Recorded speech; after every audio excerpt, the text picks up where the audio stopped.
Je pense que la différence avec le côté réalisateur, c'est qu'on n'est plus maître de son destin. Le côté acteur, ce qui est difficile dans ce métier-là, bon, déjà c'est un des métiers, je pense, c'est très compliqué de travailler en tant qu'acteur à l'heure actuelle, surtout aujourd'hui, encore plus maintenant, je pense. Il y a vraiment très très peu d'élus pour faire ce métier-là et surtout pour en vivre donc. Réalisateur, on est beaucoup plus maître de son destin, on n'est pas à attendre que les autres nous appellent.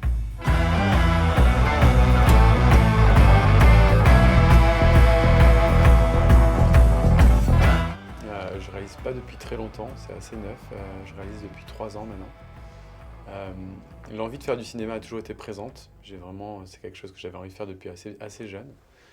Euh, c'est venu sur le tard parce que je n'étais pas du tout d'une famille d'artistes, donc il a fallu que je m'assume avant. Et je suis venu au cinéma quand je m'étais un petit peu assumé au niveau de ma vie. Et je suis venu au cinéma par la photographie. C'est-à-dire que j'étais photographe et je suis venu photographe de plateau de cinéma. Donc je suis rentré dans le milieu du cinéma grâce à la photo. Et pour faire simple, j'ai été repéré par un agent pendant mes cours d'acteur. Donc j'ai fait des cours d'acteur à Paris, quand je suis arrivé à Paris, il y a 4 ans. Et j'ai été repéré par un agent qui s'appelle Dominique Besnéard. Donc cet agent-là voulait me faire tourner en tant qu'acteur, mais moi je ne me sentais pas prêt à tourner en tant qu'acteur. Donc ce que je lui ai dit, ben moi je sais faire la photographie. Je faisais de la photo sous-marine avant, parce que j'étais prof de surf, prof de plongée avant. D'où d'ailleurs le film Partir qui a été inspiré de ce que j'ai vécu avant. Donc je lui dis, je sais faire la photo, pourquoi pas être sur les plateaux de cinéma, faire la photo et donc apprendre mon métier d'acteur en étant sur les plateaux de cinéma. Donc il m'a donné des responsabilités assez rapidement. J'ai commencé par un film qui s'appelle Avant l'aube de Raphaël Jacoulot, donc qui est sorti au cinéma il y a 3 ans maintenant, avec Jean-Pierre Bacry. Donc ça a été une super expérience de travailler avec Jean-Pierre Bacry parce que j'ai énormément appris en tant qu'acteur. Après, en ce qui concerne la réalisation, j'ai également beaucoup appris parce que je suis au contact de grands cinéastes qui font déjà des longs métrages. Donc ça a été une super expérience et du coup, à partir de là, je me suis dit j'ai envie de réaliser. Et tout en ayant toujours envie de jouer bien également. Donc voilà comment c'est venu. Et la formation, c'est plus déroulé sur le terrain. Ah, j'ai pas du tout fait d'école de photographie par exemple, pas de fait d'école de réalisateur, j'ai juste fait une école d'acteur au final, qui m'a permis de rencontrer mon agent et qui ensuite m'a permis d'aller sur les plateaux de cinéma. Mais j'ai vraiment appris en observant les gens en fait. Donc la photographie, c'est venu assez naturellement. J'ai demandé un petit peu ce que les prods voulaient en style de photo. Et après la réalisation, c'était au contact des réalisateurs. Donc j'ai travaillé avec Charlotte de Turckheim, avec Jean-Michel Ribes. Donc ça a été avec de très bons chefs opérateurs aussi. Euh, donc voilà, donc c'est vrai qu'en travaillant en contact de ces gens-là, j'ai énormément appris en fait, juste en les observant. Parce que l'avantage du photographe de plateau, c'est qu'il est sur le plateau donc pour faire les photos du film, mais aussi on attend énormément, enfin comme beaucoup de techniciens, on peut donc observer beaucoup. Donc j'ai vraiment observé comment le réalisateur dirigeait ses acteurs, comment le chef opérateur mettait en place sa lumière. Donc tout ça, ça m'a vraiment permis de m'aguerrir avant de pouvoir réaliser un premier film. Pourrais-tu nous dire un peu plus sur ton dernier court-métrage et qu'est-ce qui t'a inspiré? Alors Partir, donc le titre de ce court-métrage-là, je l'avais en tête depuis un petit moment en fait, puisque donc avant je travaillais dans le milieu du surf et de la plongée, et j'avais vu un documentaire sur un surfeur, c'était en 2007, Little Blackwell, qui donc traitait de l'histoire d'un homme qui partait, qui quittait tout pour aller vivre dans un endroit complètement désert. Et quand j'ai vu ce documentaire-là, et j'ai vu la tête de cet homme-là, je me suis dit, il y a vraiment une histoire à raconter. Alors bien évidemment, je ne me sentais pas prêt à réaliser un film, mais je me suis dit, il y a quelque chose à faire. Euh, Après, avec l'expérience que j'ai eue sur les plateaux, je me suis dit pourquoi pas en faire un long métrage parce que l'histoire est tellement longue qu'il fallait en faire un long métrage. Donc mon agent m'a à ce moment-là dit, Dominique Besnard, avant de faire un long métrage, il faut que tu passes obligatoirement par le court métrage. Donc faisons un court métrage et après on verra ensuite ce qu'on peut faire. Et c'est là où je me suis dit, faut que j'écrive et que je réalise ce court métrage-là. Alors, réaliser un court métrage sur le milieu du surf, c'est très difficile de trouver des financements. Il n'y a pas forcément une bonne image du milieu du surf.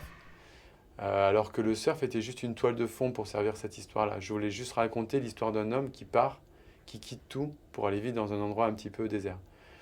On est un petit peu dans le pitch du film entre Into the Wild et Le Grand Bleu un petit peu, c'est-à-dire un homme qui part, qui quitte tout pour vivre dans un endroit complètement désert, et après dans Le Grand Bleu, ce style de personnage, euh, interprété donc par Jean-Marc Barr, qui joue Jacques Mayol, donc des personnages qui sont tellement pris par leur passion qu'ils en oublient tout ce qui se passe autour, qui sont légèrement autistes un petit peu.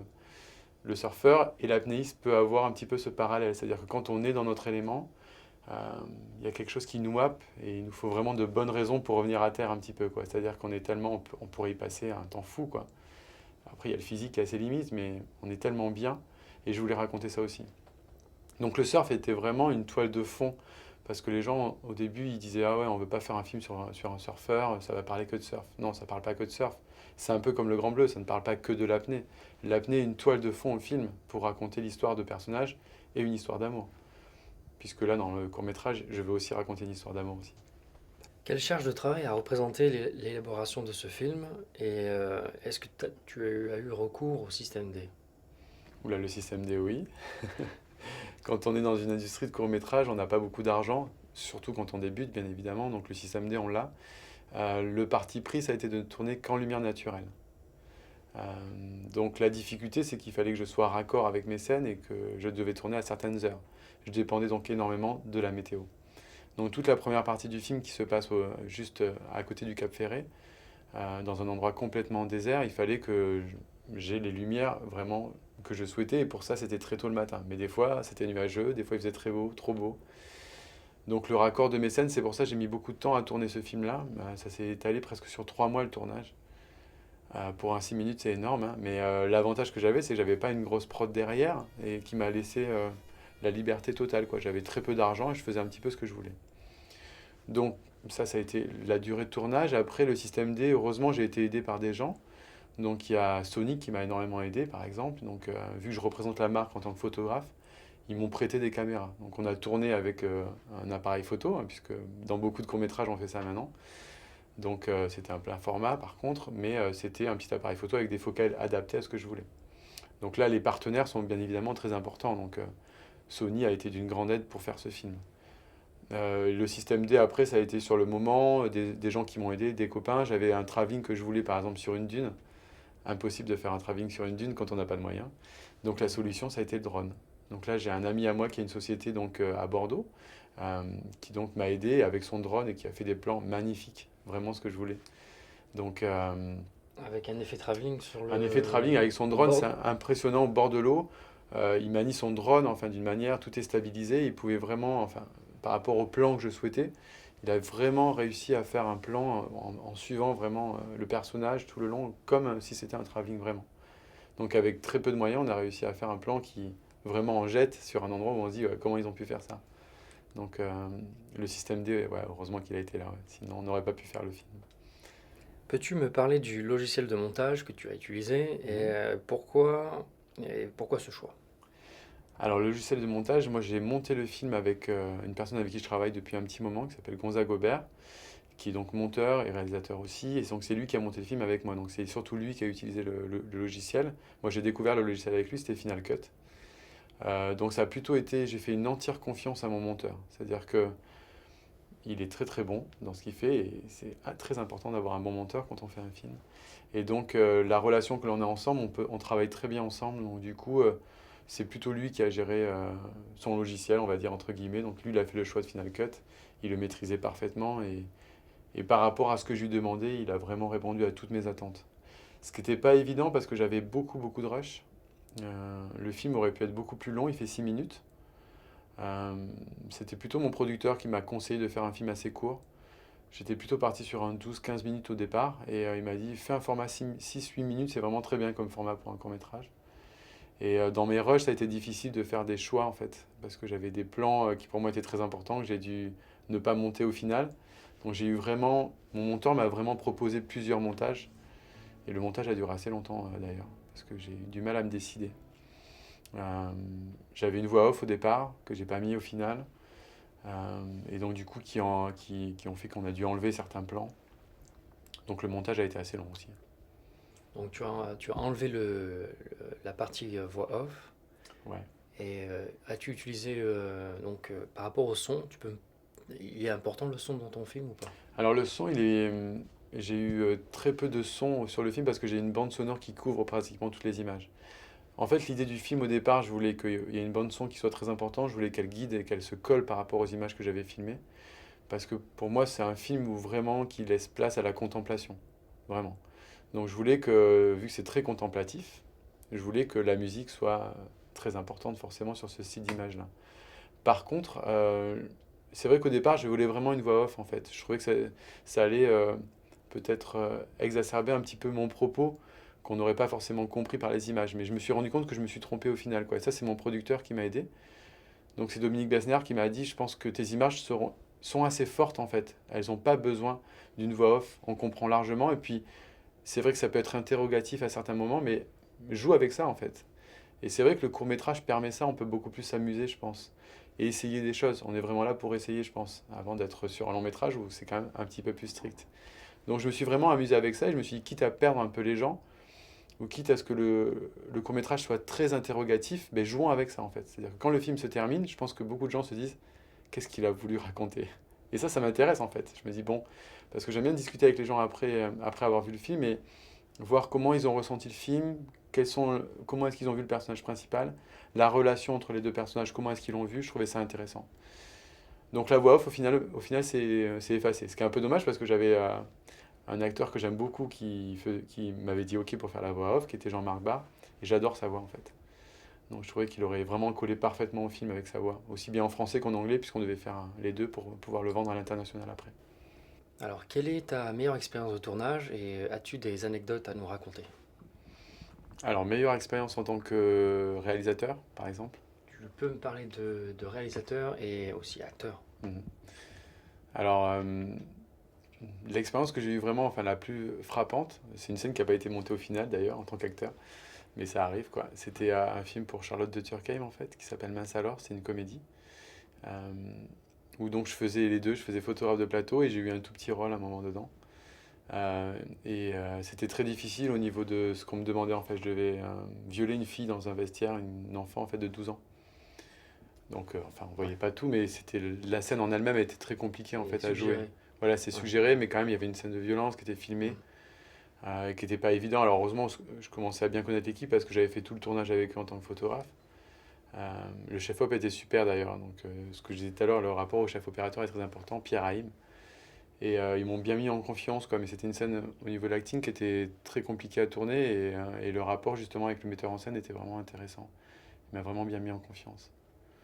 Donc, ça, c'était un super truc. Une bonne ambiance de tournage, ça Ouais, bonne aide. ambiance, ouais. Ouais. Après, je pense que dans mon expérience, le fait d'avoir été photographe de plateau, ça fait 3 ans que je fais ça maintenant, et ça m'a appris vraiment beaucoup de choses. Donc en fait, et à chaque fois, je trouve que les ambiances sont très différentes entre les plateaux. Et c'est ce qui m'a vraiment permis d'être là où je suis maintenant, je pense. C'est-à-dire que je me sens plus en confiance parce que j'ai vraiment passé du temps sur les plateaux à observer les gens, quoi. Ça, c'est indéniable. Est-ce que tu as toujours voulu faire ce métier de donc réalisateur et est-ce que tu arrives à en vivre avec ça? Alors faire ce métier, oui, quand j'étais jeune, j'étais attiré par le cinéma. Je savais pas ce que je voulais faire dans le cinéma. Le côté acteur m'intéressait énormément. Réalisateur, un petit peu moins au départ quand même, je dois avouer. Donc c'est vraiment venu un petit peu après le côté réalisation. C'est venu, je pense, quand j'ai commencé à faire la photo sous-marine. J'ai aimé commencer à réaliser vraiment de l'image sous-marine en fait. C'est là où ça c'est commencé à arriver en fait. Donc quand j'ai commencé à réaliser donc des petits films sous-marins, je me suis dit la réalisation c'est quand même vachement intéressant. Et après quand j'ai fait mon école d'acteur, c'est là où je me suis dit j'aime bien la direction d'acteur. Et quand je vais au cinéma, je me dis comment je l'aurais fait, cette histoire, comment je l'aurais traitée. Et c'est vrai que la réalisation est assez intéressante. C'est vraiment quelque chose qui est venu sur le tard, mais après qui était grandissant de plus en plus. Et le fait d'être au contact de réalisateurs sur les plateaux de cinéma en tant que photographe, c'est là où je me suis dit j'ai vraiment envie de faire ça, quoi. Mais j'ai pas envie de laisser tomber non plus le côté acteur, quoi. Mais je pense que la différence avec le côté réalisateur, c'est qu'on n'est plus maître de son destin. Le côté acteur, ce qui est difficile dans ce métier-là, bon, déjà c'est un des métiers, je pense, c'est très compliqué de travailler en tant qu'acteur à l'heure actuelle, surtout aujourd'hui, encore plus maintenant, je pense. Il y a vraiment très très peu d'élus pour faire ce métier-là et surtout pour en vivre donc. Réalisateur, on est beaucoup plus maître de son destin, on n'est pas à attendre que les autres nous appellent. Donc on peut écrire, on peut réaliser, on peut aller rechercher de l'argent et des prods pour pouvoir monter un film. Donc on est beaucoup plus moteur de sa carrière. Acteur, c'est plus compliqué, on dépend vraiment du désir des autres, quoi. Et ça, c'est vraiment très difficile pour un acteur, je pense. Donc voilà, comment je considère un petit peu mon métier d'acteur, c'est un peu mis de côté en plus en ce moment. C'est-à-dire que c'est tellement compliqué de travailler en tant qu'acteur, donc j'en vis pas en tant qu'acteur. Ce qui me fait vivre à l'heure actuelle, c'est la photo. Ça, très clairement, la photo de cinéma, ça marche vraiment bien. Donc je fais beaucoup de longs métrages en ce moment. Et le côté réalisateur, vu qu'il a été pris dans pas mal de petits festivals, tout ça, effectivement, ça commence à marcher, mais j'en suis vraiment qu'au début, quoi. Je me considère encore comme débutant. Même si là, j'écris un long métrage, puisque le but de ce court métrage, c'était d'aller vers un long métrage, mais j'ai encore beaucoup de choses à apprendre, quoi. Donc, faut y aller par étapes. Mais en tout cas, je suis beaucoup plus moteur qu'en tant qu'acteur, parce que je sais où je veux aller, je sais ce que j'ai envie de réaliser, donc, mais il faut y aller tranquillement quand même. Faut pas précipiter les choses. Sachant que j'ai pas fait d'école en plus, donc vu que j'ai appris sur le terrain, forcément il faut pas aller trop vite, je pense. Mais je suis bien entouré, enfin, la personne avec qui je travaille, donc mon voisin production, toute l'équipe, que ce soit Michel Feller, Dominique Besnéard, Antoine Le Carpentier, qui s'est aussi occupé du film, et Jeanne Billot, tous ces gens-là m'ont vraiment aidé à arriver là où je suis maintenant. Donc c'est vrai que j'ai la chance d'être bien entouré avec des gens très professionnels qui connaissent bien le métier et qui du coup me mettent sur les projets intéressants pour me faire évoluer, quoi. Parce que c'était pas gagné, vu de là où je venais, quoi, quand on arrive de Martinique. Donc moi je vivais en Martinique avant, je donnais juste des cours de surf, des cours de plongée, j'étais photographe sous-marin, mais forcément quand on dit je veux faire du cinéma, ça fait vraiment sourire, quoi. Surtout quand je suis arrivé, j'étais bronzé, blond, les cheveux longs, enfin, Rahan, quoi. À part jouer Rahan, je vois pas ce que j'aurais pu faire, quoi. Donc c'était compliqué, quoi. Le tort. Voilà, le tort peut-être. Mais forcément, c'est là où le fait d'être entouré, c'est très important dans ce métier, quoi. Et la chance que j'ai eue, c'est vraiment de rencontrer les bonnes personnes au bon moment.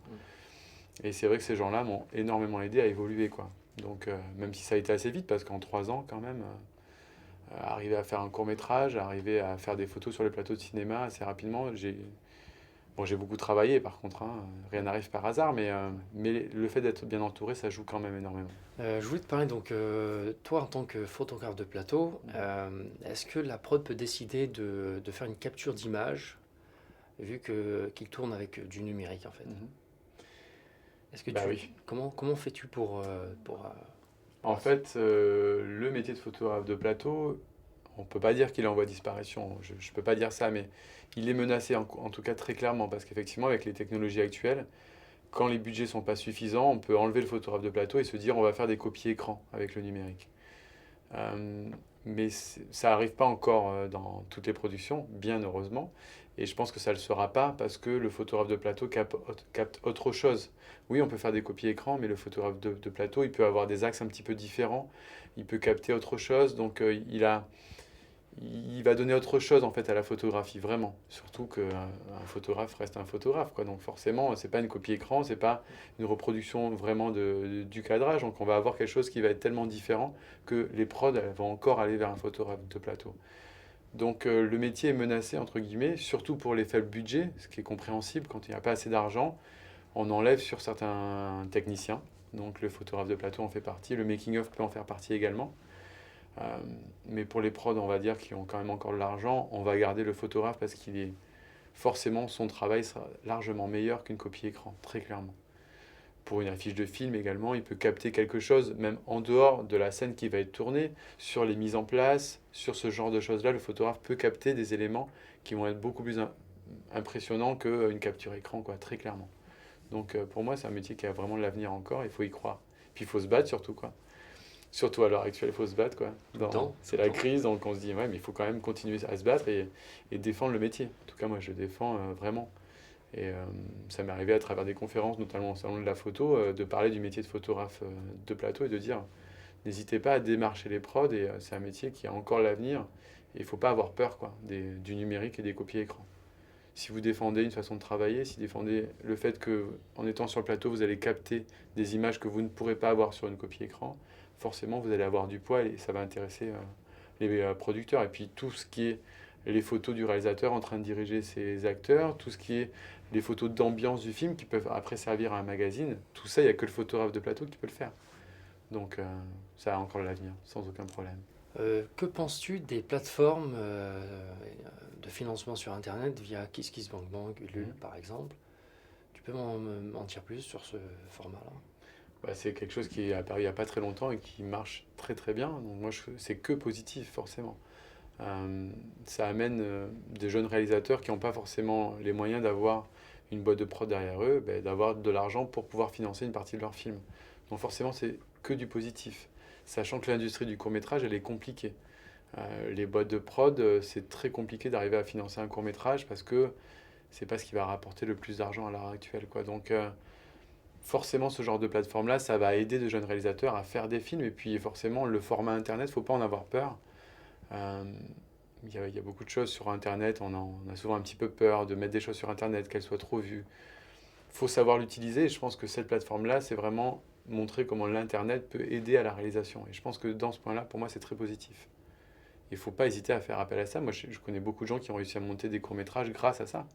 Donc, c'est vraiment que du positif, quoi. Vraiment. Avec la technologie d'aujourd'hui, l'accès à une caméra est rendu facile. Une personne peut obtenir une caméra numérique, un logiciel de montage, et peut faire son film lui-même. Est-ce que tu penses que c'est positif? Est-ce que tu penses que c'est le futur du cinéma? Alors, je pense que c'est positif. Par contre, c'est pas non plus. Je pense pas que depuis qu'on a du numérique, on a une explosion de talent. Il faut faire attention, quoi. C'est pas parce qu'on a une bonne caméra, qu'on a un bon logiciel, qu'on va faire un bon film.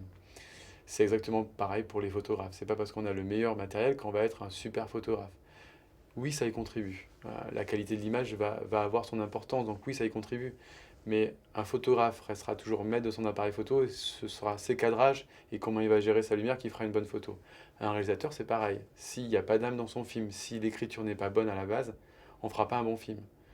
Et dans le cinéma, on en a plein, hein, des exemples. Hein. C'est pas parce qu'on a du matériel, même une très grosse production, qu'on va faire un film réussi, très clairement. Donc oui, c'est très positif parce que ça donne accès à beaucoup de gens à la réalisation. Donc on peut maintenant, tout le monde peut réaliser. C'est pas si cher que ça. On peut avoir des appareils photo assez très très bons même, avec de bonnes optiques, avoir un bon rendu à l'image. Et donc on peut se lancer, quoi. Par contre, moi je reste persuadé que l'écriture c'est la base de tout. Et peut-être même qu'en France on fait pas assez confiance au scénario. C'est-à-dire que le scénario c'est vraiment la base pour faire un film. Et c'est pour ça que moi je mets du temps à faire un autre film par exemple parce que je suis pas encore satisfait de ce qui a été fait et ce qui a été écrit. Donc oui, le matériel c'est bien, on peut tous réaliser, mais par contre il faut passer du temps à l'écriture. Et ça c'est pas forcément valorisé, quoi. Et on voit beaucoup de choses sur Internet, on voit beaucoup de films justement qui sont réalisés et on voit de tout et n'importe quoi quand même, quoi. Mais après faut bien commencer, il faut bien aussi se tromper. Je pense que très clairement dans une carrière on fait des mauvais films, c'est pas quelque chose qui est idiot. Mais Donc en fait, tout le monde peut faire du cinéma, tout le monde peut faire un film. oui c'est ça. Mais par rapport à ce que je disais, je pense que donc tout le monde y a accès. Mais les choses auxquelles il faut vraiment penser avant, c'est effectivement travailler son scénario, quoi. Donc maintenant, tout le monde peut réaliser. Effectivement, le matériel est abordable sans aucun problème, mais le scénario avant tout et le repérage et vraiment préparer son film avant, quoi. Moi, je sais que le repérage a été très important. Je savais exactement où j'allais tourner, donc du coup, j'ai gagné du temps par rapport au placement de ma caméra, par rapport à mes plans, et apprendre à utiliser aussi une caméra. Je pense que beaucoup de réalisateurs moi, j'ai vu ça sur les plateaux. Il y a des réalisateurs, ils savent exactement ce qu'ils veulent comme focale. Donc, ils disent à leur chef, hop, ok, je veux telle focale. Donc, tout ça, tout ce langage technique-là, il faut quand même un petit peu le comprendre avant de se lancer dans la réalisation. Pour pas galérer après, d'ailleurs, au montage. Parce que moi, il y avait des choses que j'avais un peu moins bien préparées. Je le vois, ça se sent au montage, en fait. On galère un petit peu plus. Donc, voilà, préparer bien son film. Vraiment, une préparation de film, c'est très important. Les repérages, c'est très important. Et faire confiance à un scénario. Donc bien travailler le scénario. Après, pareil, un scénario, c'est facile, hein. Il y a plein de bouquins qui existent. On peut se documenter, on peut vraiment travailler sur ça. Donc, mais bien le préparer avant, quoi. Sinon, on peut avoir de très mauvaises surprises quand on va commencer à tourner. C'est pas parce qu'on a le matériel qu'on fait un bon film, en tout cas, ça c'est sûr. Et puis, le cinéma est bourré d'exemples de très mauvais films, avec des gros budgets, avec même des stars. Et ça fonctionne pas, quoi, parce que le scénario est vraiment mauvais, quoi. Que penses-tu du cinéma français actuel? J'aime le cinéma français, vraiment. Après, j'ai peut-être une préférence pour le cinéma américain et même le cinéma belge en ce moment, je trouve est incroyable. Le cinéma suédois aussi, donc voilà. Mais j'aime le cinéma français, je veux faire du cinéma français. J'ai des réalisateurs que j'adore, quoi. Guillaume Canet, Luc Besson, c'est des cinéastes que j'apprécie énormément. Les cinéastes avec qui j'ai travaillé aussi, Jean-Michel Ribes m'a impressionné. Charlotte de Turckheim également, donc je pense que le cinéma français est vraiment très fort. Après, c'est plus une question de casting. il y a des choses qui me gênent dans le casting français. Je trouve que, par exemple, on n'a pas des acteurs, on fait pas confiance, par exemple, notamment chez les hommes. Je trouve que on demande beaucoup aux femmes dans le cinéma français. On est très machiste, j'ai l'impression. C'est-à-dire que les femmes, il faut qu'elles soient tout le temps très belles. Mais je trouve que dans les hommes, d'ailleurs, on nous ressort des pubs de Alain Delon d'il y a 40 ans, quoi. Où est l'acteur Alain Delon très beau, comme ont les Américains à l'heure actuelle, un Ryan Gosling, un Johnny Depp, un Brad Pitt, un DiCaprio. Ce sont des acteurs qui ont une vraie plastique et en plus qui sont des acteurs incroyables. Nous, on en a en plus. On a un Gaspard Huliel, par exemple. Pourquoi on le voit pas plus à l'écran, quoi? Et de temps en temps, je trouve qu'on a des castings où moi, personnellement, je n'y crois absolument pas. Quand Cadmerade, il est marié à Monica Bellucci, dans le dernier film de Daniel Thompson, j'y Oui. crois pas. D'ailleurs, le film n'a pas marché en salle. Alors, je veux pas juger, quoi. Euh, mais je trouve que des fois, c'est un peu décevant. Enfin, moi, ça me déçoit un petit peu. Et c'est en ça où je trouve que des fois, le cinéma américain, ils ont cette puissance-là dans le casting. Je dis pas qu'il faut mettre des beaux gosses partout, je suis pas du tout en train de dire ça. Par contre, je trouve que de temps en temps, je trouve on a des acteurs comme un Gérard Lanvin, pour moi c'est un acteur incroyable, il a une beauté folle, quoi. On n'en a pas assez, quoi. Et donc c'est un petit peu le point que j'aime un peu moins dans le cinéma français, que je retrouve dans le cinéma américain. Ils ont cette force d'avoir des couples qui, par exemple, à l'écran, en face de Monica Bellucci, ils auraient pas mis Cadmerade, quoi. Après, ça raconte pas la même chose, bien évidemment. Ouais. Mais des fois, je suis un peu déçu par rapport à ça, quoi. Il y a le problème un petit peu. Et je l'ai ressenti en casting, en fait. Donc je pense que je vois ça parce que je l'ai ressenti en casting, on m'a dit, et je me considère pas comme le beau gosse de service, pas du tout, quoi. J'ai mes défauts et j'ai mes complexes. Mais on m'a dit, vous êtes trop beau gosse pour le rôle. Et ça m'a profondément blessé parce que la casting qui m'a dit ça, je me suis dit, comment est-ce qu'on peut dire ça à un acteur? Déjà, je trouve, bientôt on va être trop grand, trop gros, trop noir pour un rôle. Enfin, ça revient à dire ça, en fait, quoi. Juste dans l'histoire du cinéma, Gilbert Grape, qui est un film qui pour moi m'a énormément marqué, avec DiCaprio, film américain, avec Johnny Depp en face. DiCaprio, il a 19 ans, il est juste un des plus beaux acteurs du moment, on lui confie le rôle d'un attardé mental. Et on lui a pas dit au casting, oula, t'es un peu trop beau gosse pour le rôle, quoi. Ben non, on lui a fait confiance, on a fait confiance à l'acteur, et d'ailleurs lui a fait un vrai travail physique après sur son rôle-là. Nous en France, on n'aurait pas mis un beau gosse pour ce type de rôle-là, on aurait mis un acteur déjà moche, quoi, par exemple. Moi, ça me gêne énormément dans le cinéma français. C'est-à-dire qu'on a vraiment ce complexe-là, quoi. Et pourtant, on a les acteurs. Pour moi, Gaspard Huliel est un acteur très beau, jeune. On le voit pas assez à l'écran, pour moi. Je l'ai même vu au théâtre, dans une pièce de Michel Faux. Je l'ai trouvé super, quoi. Et je me dis, pourquoi on le voit pas plus, cet acteur-là? Et parce que je pense qu'il y a ce complexe-là du beau gosse, quoi. Et quand on réfléchit un petit peu, et qu'on dit juste, cite-moi un beau gosse du cinéma français, on réfléchit un peu, on en a. Jean Dujardin est très beau aussi, hein.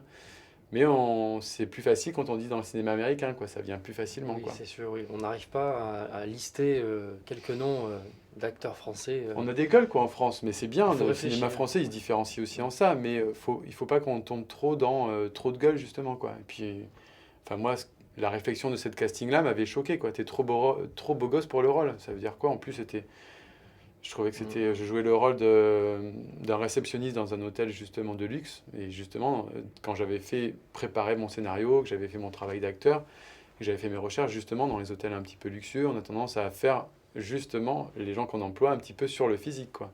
Donc je ne comprenais pas sa réflexion. Je me disais, ben non, dans ce que j'ai recherché, je pense pas. Et puis surtout, c'est violent, quoi, de prendre ça à la figure, de dire t'es trop beau gosse pour un rôle. Juste laissez-moi faire mon casting, regardez ce que je suis capable de faire avant de me juger par rapport à une apparence physique. Enfin, pour moi, à l'heure actuelle, on ne peut pas juger un acteur sur une apparence physique, il faut d'abord lui laisser ça. Enfin, Oui, oui, je sais, mais après, c'est subjectif. Le directeur de casting ou même le réalisateur a des préférences. Et oui, bien sûr, on a après, des préférences, mais à partir du moment où je viens sur une photo, je suis quand même venu sur une photo. Donc le casting m'a fait venir pour une photo, donc il aurait pu déjà à la photo voir un peu la chose. Je pense qu'elle était dans un mauvais il n'y jour. avait pas de différence entre toi et la photo. Des fois, elles Non, sont non, non, retouchées, les non, photos. non, non, non, justement, moi Vaut mieux rester. ouais, moi je défends à peu ça. près. Voilà, pareil, je suis pareil que toi. Je défends, même quand moi je fais des photos pour les acteurs, je suis contre les retouches, quoi. Parce que justement, quand on arrive à un casting, il faut pas léser le casteur qu'on a en face. Donc faut pas tricher avec son image, quoi. On a des imperfections, il faut les avoir. Moi, Au contraire, il faut les utiliser faut les et les utiliser, mettre, exactement, c'est pas ça. plus, pas la mettre en avant plus que ça, mais Hmm. il faut arriver comme ça. Et puis, Voilà, donc le casting, il m'a pris sur une photo, il savait qui j'étais, enfin, il m'avait vu avant, donc me faire cette réflexion-là. Les casteurs aussi nous testent, enfin, on sait très bien, hein, il nous met dans nos retranchements un petit peu, Ouais. quoi. Donc peut-être que c'était une façon de tester, mais moi ça m'a fait partir au quart de tour parce que j'ai trouvé ça totalement injuste, quoi. Et Oui, puis, je comprends. Moi, j'avais une prof de théâtre qui m'avait dit, elle nous a raconté une histoire, c'est que José Garcia a passé plus de 200 castings. Il a eu beaucoup de refus, et il a toujours continué en fait. Et il en est là où il en Mhm. est. Voilà, enfin voilà. ah, de toute façon, des fois, Il faut toujours. c'est le métier, il Ouais, ouais. faut jamais cesser à battre et toujours continuer. Et effectivement, ça peut mettre 10 ans, hein, à arriver, hein. Ça peut mettre beaucoup de temps. Beaucoup d'acteurs ont eu ça, hein. Ils ont percé au bout de 10 ans et au bout de 10 ans, on voit que, quoi. Après, on les voit partout, quoi. D'ailleurs, c'est ça qui est assez étrange, quoi. C'est qu'on n'en veut pas pendant 10 ans et au bout de 10 ans, on veut que, quoi. C'est assez étrange, quoi. Mais ce métier est comme ça. Et c'est la difficulté de ce métier, c'est que ça peut ne jamais marcher. Ça peut marcher au bout de 10 ans. Ça peut marcher tout de suite. Il y a des acteurs qui, d'entrée de jeu, ça marche pour eux et ils travaillent beaucoup. Donc, c'est la difficulté de ce métier-là, en tout cas. C'est toujours se remettre en question, quoi. Ah, c'est l'essentiel. Je Ouais. pense que dans ce métier, il faut se remettre toujours en question. Que ce soit acteur, réalisateur, moi, photographe, je me remets toujours en question. J'ai plutôt tendance à me dévaloriser, à pas avoir confiance. Donc, c'est plutôt bon, je pense, quoi. Enfin, faut jamais être trop sûr de soi dans ce métier, quoi. Sinon, c'est un peu compliqué. Même si les acteurs sont souvent très sûrs d'eux. Moi, j'ai pas ça, en tout cas. Ça, c'est sûr. Alors, avec qui souhaiterais-tu travailler si tu en avais la possibilité? Oula, beaucoup de gens. Euh, moi, j'aimerais vraiment travailler avec Guillaume Canet. C'est un cinéaste qui m'impressionne vraiment. Il a été très vite en plus. Même son dernier film, Blue Ties, j'ai vraiment adoré en fait. Je trouve que c'est un cinéaste qui est vraiment très moderne justement dans sa conception. Il a vraiment un cinéma qui est vraiment dans l'air du temps, je trouve. Et j'ai adoré vraiment tous ses films. Euh, Malgré certaines critiques que j'entendais, euh, il y a des choses qui me plaisent plus ou moins aussi, mais je trouve qu'il est vraiment dans l'air du temps et c'est un personnage que j'aime énormément. Même dans le choix de ses films à lui en tant qu'acteur, je trouve que c'est vraiment quelqu'un avec qui j'aimerais travailler. Après, dans les autres cinéastes, moi, un qui m'impressionne le plus depuis que je suis tout petit, c'est Luc Besson. Euh, donc voilà, d'ailleurs, dans mon court-métrage, c'est rigolo, je fais tourner sa fille, Juliette. Je savais absolument pas que c'était sa fille. Je l'ai su vraiment beaucoup plus tard, en fait. Et vu que je suis un fan du Grand Bleu, en plus, à la fin du Grand Bleu, c'est dédié à Juliette. Et j'ai même pas fait le rapprochement, en fait. Mais je l'ai su qu'après tout ça, et j'étais encore plus content. C'est bizarre, c'est Et c'est une super coïncidence. actrice, d'ailleurs. Ouais. Sa fille est une super actrice. Donc voilà, en tout cas, Luc Besson, c'est un cinéaste que j'aime énormément, surtout dans tous les derniers films qu'il a réalisés. Je trouve qu'il est revenu à un cinéma qui m'impressionne énormément. Donc, après, voilà, c'est difficile de travailler avec ces cinéastes-là qui sont de grands cinéastes. Donc, en général, ils veulent plutôt des stars. Ils prennent rarement des jeunes débutants comme moi. Peut-être pour plus tard, je sais pas. En tout cas, c'est des cinéastes que j'apprécie énormément, quoi. Quels sont tes souhaits en tant que réalisateur sur le court, moyen et long terme? Alors, sur le court terme, là, je suis en préparation d'un nouveau court-métrage. Donc là, on est en train de finaliser les dernières versions du scénario. Donc, comme on disait tout à l'heure, c'est un petit peu long, mais j'ai mis un peu de temps à refaire un film parce que j'avais pas l'histoire que je voulais vraiment. Donc, on est en train de finaliser le scénario. Donc, j'espère 2014 tourner ce court-métrage-là et puis finaliser le projet du long-métrage. Si on pouvait arriver à le finaliser dans l'année, ça serait intéressant. Donc, rencontrer différents prods.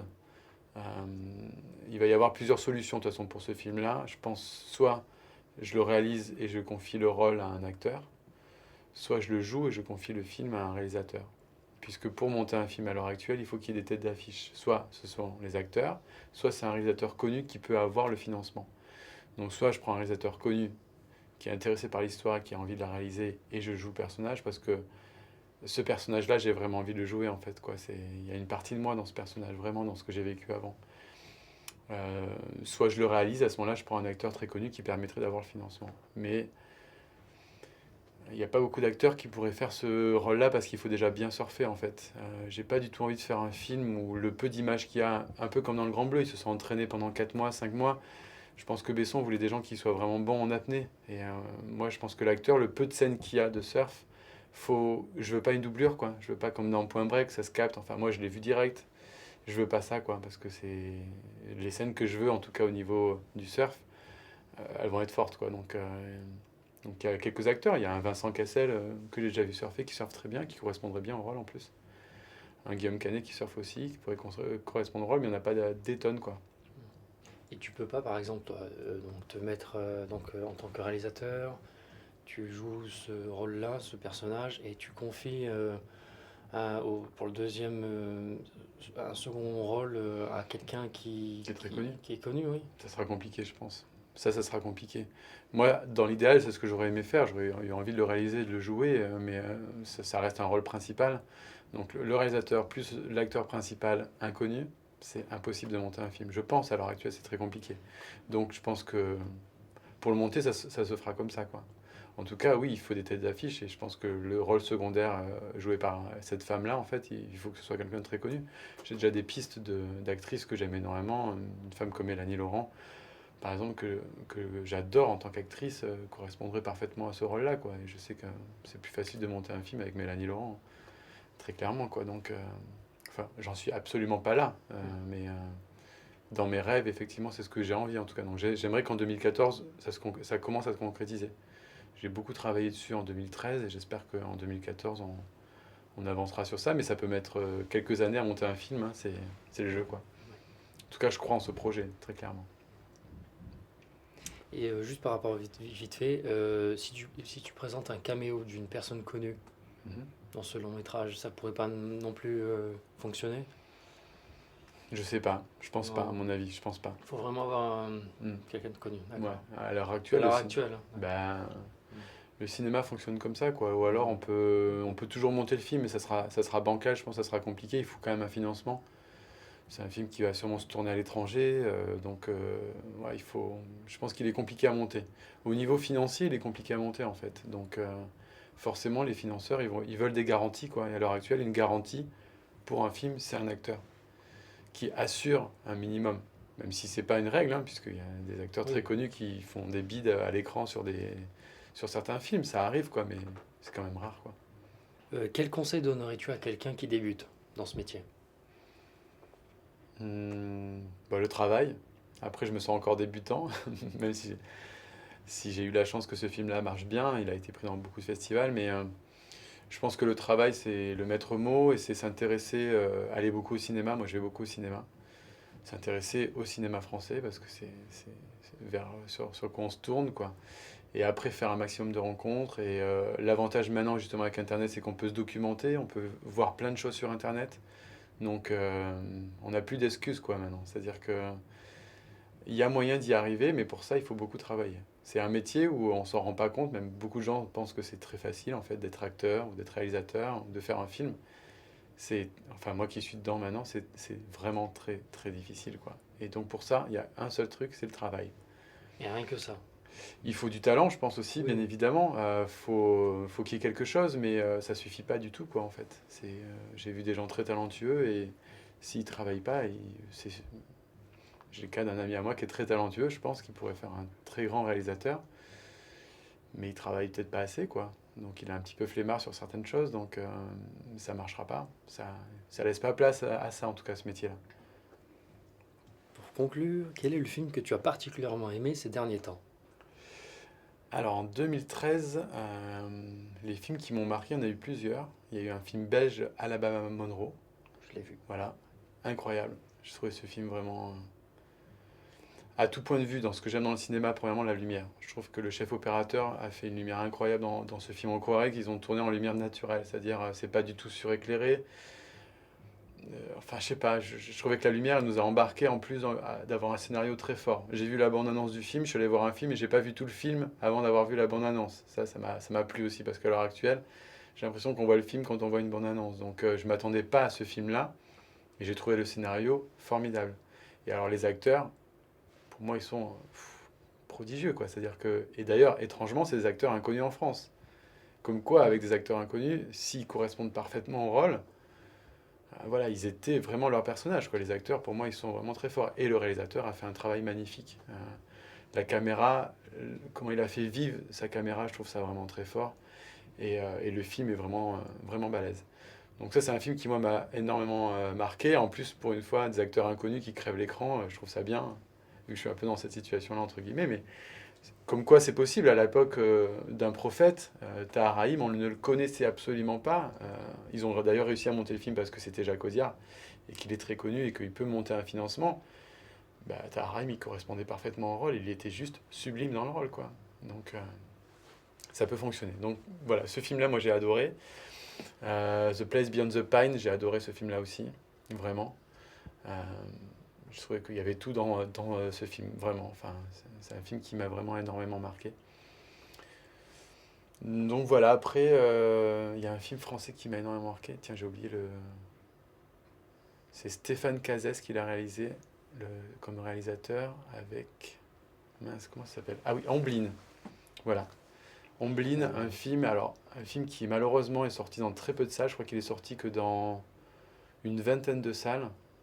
Parce qu'il a eu un problème avec le distributeur. Ce film-là, pour moi, en film français l'année dernière, c'est celui qui m'a le plus marqué. Donc réalisé par Stéphane Cazès, un film sur les femmes en prison, donc une femme en prison, qui a un enfant en prison. Donc comment est-ce qu'elle gère ça? Et le film remarquable, là encore une fois, d'un point de vue de la réalisation, de la lumière et de l'acting, c'était vraiment super. Voilà dans les films qui m'ont marqué, vraiment.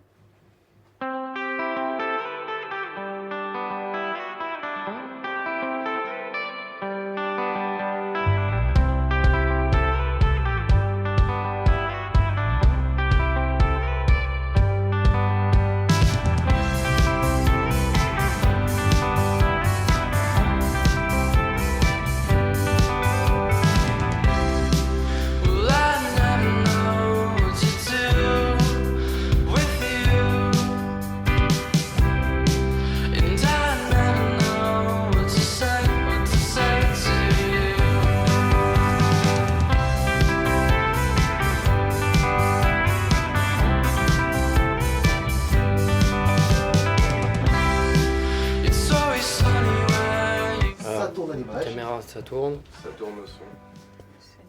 Tourne au son.